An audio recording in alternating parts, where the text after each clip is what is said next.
तो हमने एग्जाम्पल लिया हुआ है एग्जाम्पल नंबर 1, ठीक है। तो इसमें हमारे पास में वर्ग अंतराल दिया हुआ है, ये बारंबारता दी गई है, ठीक है। तो उसमें हमें निकालना है बहुलक, जानते हैं बहुलक इसमें कैसे निकालते हैं, ठीक है।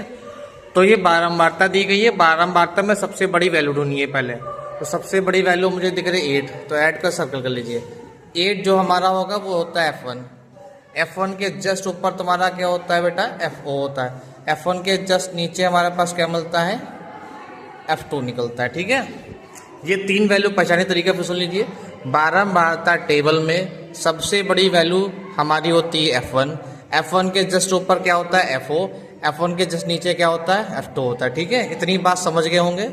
अब ध्यान से सुनिए, इसमें निकालेंगे बहुलक वर्ग। तो बहुलक वर्ग हमारा क्या होता है, बहुलक वर्ग। तो बहुलक वर्ग की पहचान क्या होती है, मैंने बताया था F1 के सामने वाली कक्षा। तो F1 के सामने वाली कक्षा कितनी लिखी है, 40 से 50। तो ये हो गया बहुलक वर्ग। इसमें जान लेते हैं L, आपके पास पहली वैल्यू को L बोलते हैं, और H क्या होता है इन दोनों का अंतर। तो 40 और 50 में अंतर कितने का, 10 का। तो ये दोनों वैल्यू निकल आई, ठीक है। अब हम लोग बहुलक का फॉर्मूला लगाते हैं। बहुलक बराबर formula L plus F1 minus FO बटे 2F1 minus FO minus F2 into H, ठीक है।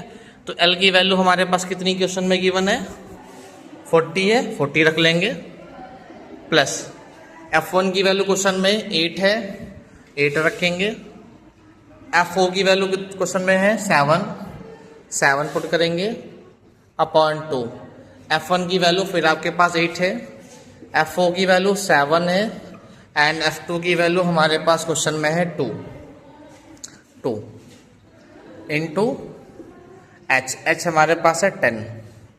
तो कैलकुलेशन करेंगे 40 प्लस 8 से 1 जाएगा, 7 जाएगा तो 1 अपॉन 8 हो जा 16, plus minus minus minus plus, लेके सिंबल कैसा रहेगा माइनस का।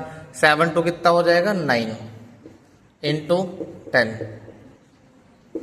40 प्लस 1 की 10 से मल्टीप्लाई 10, और 16 से 9 जाएगा तो बचेगा आपका 7, ठीक है। तो 40 प्लस, अब 10 को 7 से करेंगे डिवाइड, 7 बन जाए 7, 3 बचेगा, ठीक है। पॉइंट लगाएंगे 0 हो जाएगा। 7 4 जा 28, 2 बचेगा 0, 7 2 जा 14। तो आंसर आ जाएगा हमारे पास 1.42। ऐड कर लेंगे, तो ऐड करेंगे 41.42, ठीक है। इस प्रकार से बहुलक के प्रश्न सॉल्व करे जाएंगे, ठीक है। एक बार फिर से मैं एक बार एक्सप्लेन कर दे रहा हूँ, ध्यान से सुन लीजिए। ये हमारे पास क्वेश्चन दिया गया है, बारंबारता की टेबल में जो सबसे बड़ी वैल्यू होती है उसे हम लोग F1 बोलते हैं। F1 के जस्ट ऊपर क्या होता है, FO। F1 के जस्ट नीचे क्या होता है, F2 होता है। F1 के सामने कौन सी कक्षा होती है, बहुलक वर्ग होती है। बहुलक वर्ग में पहली वैल्यू को L बोलते हैं, जो डिफरेंस होता है उसे H बोलते हैं, ठीक है। ये हमारे पास फॉर्मूला है, फॉर्मूले में रख लेंगे सारी वैल्यू का रख के कैलकुलेट करेंगे तो हमारे पास आंसर मिल जाएगा 41.42। यही इस क्वेश्चन का करेक्ट आंसर है।